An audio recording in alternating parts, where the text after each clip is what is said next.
Doctor ortho, अब दर्द भी घुटने टेकेगा।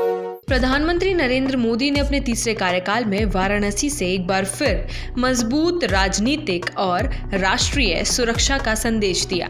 उन्होंने कहा कि मैंने बेटियों के सिंदूर का जो वचन दिया था वो अब पूरा हो चुका है। पीएम ने सफलता को महादेव के आशीर्वाद का फल बताया और ऑपरेशन सिंदूर की सफलता को शिव चरणों में अर्पित किया।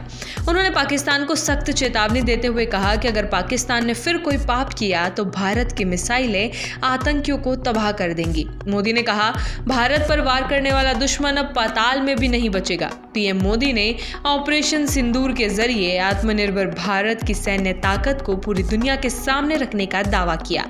उन्होंने कहा कि इस ऑपरेशन में भारतीय ड्रोन, मिसाइलें और एयर डिफेंस सिस्टम इस्तेमाल किए गए, जिससे दुनिया ने भारत के स्वदेशी हथियारों की ताकत को देखा। मोदी ने पाकिस्तान पर तंज कसते हुए कहा, आज पाकिस्तान में इतना खौफ है कि ब्रह्मोस मिसाइल की आवाज भर से ही वहां के एयरबेस हिल जाते हैं, नींद नहीं आती उन्हें। अमेरिका का नाम लिए बिना पीएम मोदी ने टैरिफ नीति और आयात पर भी कटाक्ष किया। उन्होंने कहा कि देश को उन चीजों को खरीदना चाहिए जिनके निर्माण में किसी भारतीय का पसीना बहा हो। रुकावट के लिए खेद है, जियो के साथ करें 349 रुपये में धमाकेदार शुरुआत। 28 दिनों तक रोज मिलेगा 2 GB डाटा 50 दिनों के लिए। जियो एयर फाइबर का ट्रायल फ्री।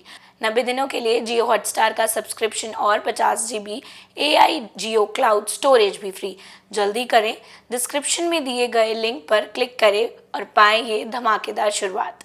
उन्होंने देशवासियों से वोकल फॉर लोकल का संकल्प लेने की अपील की और कहा कि नए सामान की खरीद में स्वदेशी उत्पादों को प्राथमिकता दी जानी चाहिए। पीएम ने दुकानदारों से भी आग्रह किया कि वे विदेशी सामान की बिक्री बंद करें और स्वदेशी सामान को ही बढ़ावा दें। उन्होंने कहा कि आज जब दुनिया अस्थिरता के दौर से गुजर रही है, भारत को आत्मनिर्भरता का उदाहरण बनना चाहिए। काशी की धरती से मोदी ने 2200 करोड़ के 52 विकास परियोजनाओं का लोकार्पण और शिलान्यास किया। इसके साथ ही देश भर के किसानों को पीएम किसान सम्मान निधि की 20वीं किश्त के 20,500 करोड़ भी जारी किए। इस जनसभा को प्रधानमंत्री ने 54 मिनट तक संबोधित किया, जो उनके तीसरे कार्यकाल के अब तक की सबसे तीखी राजनीतिक और राष्ट्रीय सुरक्षा से जुड़ी स्पीच मानी जा रही है। इस अवसर पर सीएम योगी आदित्यनाथ ने भी जनसभा को संबोधित किया। वहीं जनसभा के दौरान मोदी ने विपक्ष पर तीखा हमला बोलते हुए कहा, क्या बेटियों के सिंदूर का बदला तमाशा है।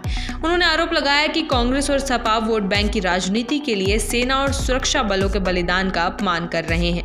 उन्होंने कहा कि जब यूपी में सपा की सरकार थी तो आतंकियों को क्लीन चिट दी जाती थी और बम धमाकों में पकड़े गए आरोपियों पर केस वापस लिए जाते थे। मोदी ने कहा, यह नया भारत है जो भोलेनाथ को पूजता है लेकिन दुश्मनों के सामने काल भैरव बन जाता है। उन्होंने संसद में दिए गए विपक्ष के बयान का जिक्र करते हुए कहा, कुछ नेता पूछ रहे थे कि पहलगाम के आतंकियों को क्यों मारा गया। पीएम ने व्यंग्य करते हुए कहा, क्या मुझे फोन करके उनसे पूछना चाहिए। मोदी ने कहा कि पाकिस्तान के एयरबेस आज भी आईसीयू में है, लेकिन इस दुख को कांग्रेस और सपा बर्दाश्त नहीं कर पा रही। उन्होंने विपक्ष पर आरोप लगाया कि ये लोग आतंकियों की मौत पर चिंता जताते हैं और भारतीय सेना के साहस का अपमान करते हैं। इस अवसर पर पीएम ने अपने आर्थिक कार्यक्रम की उपलब्धियों का भी जिक्र किया और कहा कि देश में 3 करोड़ लखपति दीदी बनाने का लक्ष्य है, जिनमें से 1.5 करोड़ से अधिक महिलाएं पहले ही बन चुकी हैं। उन्होंने कहा कि ये सुनकर सपा वाले साइकिल लेकर भाग जाएंगे। इतना ही नहीं, मोदी ने चेतावनी देते हुए ये भी कहा कि यदि पाकिस्तान ने दोबारा कोई हरकत की तो यूपी में बनी मिसाइलें आतंकियों को तबाह कर देंगी। उन्होंने सपा पर हमला बोलते हुए कहा कि उनके कार्यकाल में यूपी में अपराधी बेखौफ थे, लेकिन अब बीजेपी की सरकार में अपराधियों में डर है और निवेशकों का भरोसा लौट आया है। वहीं आपको बता दें कि मोदी की जनसभा में काले कपड़े पहनकर आए लोगों को अंदर जाने से रोक दिया गया। सपा नेता अजय फौजी ने सोशल मीडिया पर आरोप लगाया कि उन्हें पुलिस ने उनके घर में गिरफ्तार कर लिया और चौकी में बिठाया गया। वहीं बाबा साहेब अम्बेडकर वाहिनी के जिला अध्यक्ष जितेंद्र यादव मलिक को भी रामनगर पुलिस ने हाउस अरेस्ट किया है। इससे स्पष्ट है कि प्रशासन किसी भी तरह के विरोध प्रदर्शन से बचना चाहता था। डॉक्टर ऑर्थो, अब दर्द भी घुटने टेकेगा।